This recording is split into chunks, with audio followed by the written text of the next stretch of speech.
It's your favorite new YouTuber, Nighthouse. This video is gonna be about art. Obviously it's gonna be about art. That's all I love talking about is art. But most importantly, my journey with art, from how I began to where I am now. Also play a little show and tell with you guys of the art that I've made the past couple months, and where I want to go, and any advice for you guys if anyone is wanting to be an artist or go into the creative field. I will be here for the next couple minutes for you. I started making art 2007 in this very room that you are looking at right now, in that very same corner. Actually also started in a classroom, yes, because while the teacher was yapping away about something I should have been paying attention to, I was drawing in my sketchbook. Lined sketchbook, in my lined spiraled notebook, actually. Whatever I was drawing was way more important than what the teacher was yapping on about. Do I remember what she was talking about? No. Do I still have the drawings that I made? Yeah, so that's what's really important here. Ever since I was maybe about 16, I knew I just wanted to be an illustrator. I wanted to be an artist. I wanted to draw. It's something that I always thought about. I didn't think about doing anything else.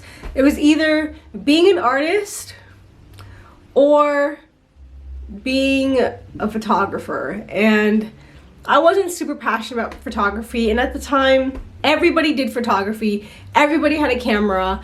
And I was like, I don't want to do it because everybody else is already doing it and I want to do something different. So I said to myself, I'm going to be an illustrator.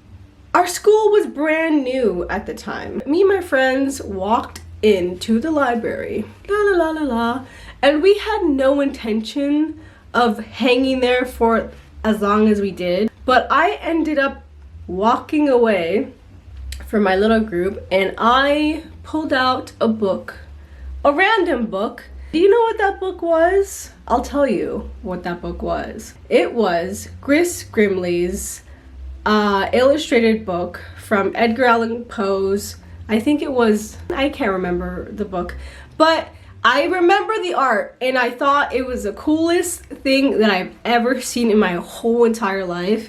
And from that second I saw the cover, I was like, this is what I need to do. This is my calling. I want to do nothing else. This is validating everything that I feel inside of me right now to do this. So from then on, I said, I'm gonna be an illustrator and I'm gonna draw forever. Fast forward 2025, I am now 33 now, and happy to say I am still drawing and I'm still making art, and I still have that young girl inside of me that just really has that fire in her, you know? And so I feel really grateful for that.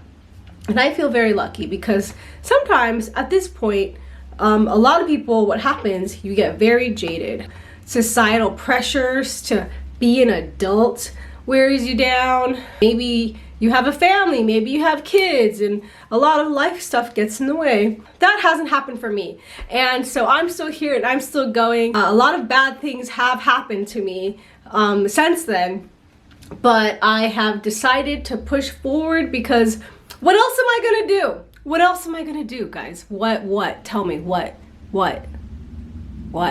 Here I am, still making art, and nothing makes me happier is helping other people kind of keep that fire alive. I get asked a lot of questions about the art that I make. One of the questions I usually get asked is, where do you get your inspiration from? And I'll tell you, trauma, a lot of trauma, a lot of bad things that have happened to me in my life that I need to kind of like cope with still. So drawing really helps me cope with that. Some people cope with trauma in different ways. For me, I try to channel it in a healthy way by drawing, and not only just drawing, but specifically drawing very dark things and themes. A lot of people will draw, like, you know, pretty butterflies and fairies and you know, beautiful, like a beautiful field of like flowers that are blooming, full of color. I don't do that. I do something else. I call it kind of like horror art or surrealism in some kind of way, I guess. But I feel weird kind of like adding some title to it. It just is what it is for me. And the best way I can describe it is if I never ever draw from here on till I'm, let's say, 50, and I randomly pick up a pen, the style that I draw, or kind of like the themes that I draw, I probably will still draw that. It's just like what comes naturally for me. I've been commissioned to draw like in like other styles, and I really don't like doing that because it doesn't feel authentic to me. So I would say if you want to be an artist and you want to start drawing, I would say draw what feels authentic to you, and don't try to fit in anyone else's like style, and just stay genuine to yourself. And for me, that's drawing creepy eyeballs falling off of decrepit trees. So after I decided I wanted to be an artist, I was also in the midst of failing all of my classes in school. I also had a very difficult learning disability, and I struggled with numbers and math mainly, but I was really good at like English and writing and history and all that stuff. My school offered this after school like art college program, and me and my friends all took it together, and it was really great, really fun experience. Our teacher was great, and I couldn't get into any of the regular schools because my grades were really bad. So I said, well, if I can't get into any school, I'm just gonna go to community college. And I did for about 5 years. And I was there for way too long. Finally, I graduated and I applied to art school, got into art school, and then COVID happened. I was only able to experience art school for 2 years out of the 4 that I went. But even though that happened, I still really loved my experience at art school, and I actually did vlog while I was in art school, and I vlogged my experience. But at the same time, I would, you know, sell at art fairs and go to art shows, and I'm still kind of doing that. But I'm kind of taking a break from that just because it burnt me out pretty bad, and that stuff can get very tiring. So you gotta balance it. It's gotta be a balance. You have to kind of, you know, have some time for you. Art is the one thing that I'm always doing consistently. That's probably the main thing that I'm always trying to kind of do, whether it's talking about it, making it, showing it, helping people make art. Probably one of my favorite things ever is talking to other artists, and it's so much fun. I love it.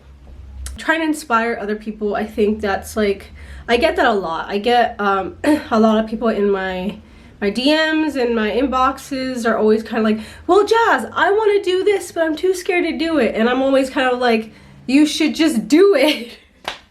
And they're like, but I don't know how. I'm like, do this one thing and then keep doing it. And they're like, okay. And then they come back to me and they go, I did the thing. I'm like, you're welcome. So that's honestly my favorite thing ever, when people come back that I was talking to and they tell me about the thing that they wanted to do and how happy it made them feel. I'm like, that's what life is about, you guys.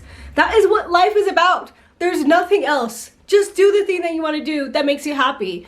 You just don't know. I don't know where we're gonna go. That's probably my favorite thing about being an artist, is kind of like learning that and hearing that people, you know, connecting with people, I think is one of my favorite things. And I think as an artist, you have to kind of learn how to connect with people, because art is about connecting. When people view your art, they're connecting with your art, they're connecting with a certain part of you.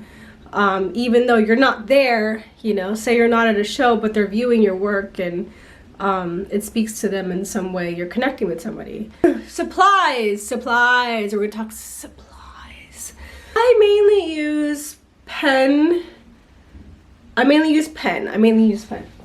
In here are my pens. I have pens, and I have a lot of them. I use a Pilot G205. These pens are pretty sick. I keep a bunch of them in my purse, in my nightstand, kind of like anywhere I can have them, and I have a whole pack of them here because I draw and sketch a lot, and I go through those things so fast, and my brain just doesn't have time to try to look for another pen. I need to have one close by. I have really bad ADHD, like really bad executive function, and I've learned that for me, I need to have things to be functional. I don't want to be looking around for things. I need things readily available at all times. I don't want to be digging through, like, I don't want to have to go through a box and then open the lid and then, no. I need to have everything out in the open, because for me, it's out of sight, out of mind. And once it's out of my sight, it doesn't exist for me. Like that, I just want to like grab and go. So if you kind of are like that, kind of start learning about your workflow, how you function. I feel like is super important, because I know some people struggle with that. Learn about yourself. Ask questions about yourself. That's number one. I guess now I will show you some art. Art time!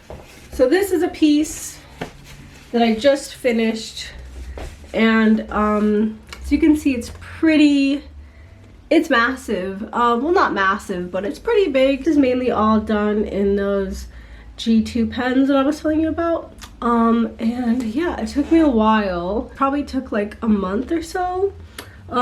I've been really into drawing like bricks. I still have to get this guy framed. I've been going to a guy who's been very sweet to me and has been framing all my stuff, and he's so nice. So yeah, he has framed all of the pieces that I've done in the past month or so. Yeah, so I'm super happy with how this one came out. And I can't wait to get it framed. Woo! Here is another one that I finished. I have two of these big boards, and I just tape my paper onto them, and I kind of just sit up in bed and I just like scratch away. And also kind of been hiding some like eyeballs in the water, like kind of like hidden Mickeys in a way. This one was a lot of fun to do as well. They're all pretty fun to do. But yeah, this is a little house, and he's kind of swimming away from this scary castle, maybe. I also like to let people kind of imagine or have their own interpretations. I don't want to define anything for anybody. So if it says something else to you, let that be it. That's your definition, that's your interpretation for you. But yeah, here is another piece that I finished. This one also took a while. Oh, the reflection, I'm so sorry. But yeah, this is kind of like another haunted little house. I like drawing these kind of like, I call them kind of like connectors, and they just kind of connect and are attached to certain parts of the subject, and onto like the edge here, kind of like a web also. I've been drawing these a lot, and yeah, it's a lot of fun doing that. This one is one of my favorites, and I have decided not to sell it. He's staying here with me. I call this guy my King Blob. He's got a big crown, and he is just, I don't know, he's just the coolest thing I think I've ever drawn. We have more connectors here, some little connectors here. This one took a while too, and yeah, pretty happy with how it came out. Here is another one. I love the frame. The frame is probably my favorite part of this. Also the crown as well. This one was kind of quick. This one was supposed to be a bigger drawing, but I couldn't decide on what to do, so I cut the paper. I can't wait to show it in a gallery. But yeah. Ta-da! I hope that this video was fun for you guys. I also want to thank all the members. We have 7 members now. That's crazy to me. I never ever thought I'd ever have anyone sign up for anything. Whoops. Turns out I was yapping for so long. My camera was like, hey, we're gonna shut off now because we can't listen to this anymore. Just kidding. I actually used up all of my video memory. So, but I want to say thank you so much to the 7 members that have signed up for my YouTube channel membership. So yeah, just want to say thanks for watching the video and thanks for signing up to be a member. You guys are awesome. Bandit also says thank you so much. He's gonna get so many treats. But yeah, thanks so much for the members, and I will see you guys in the next video. Bye!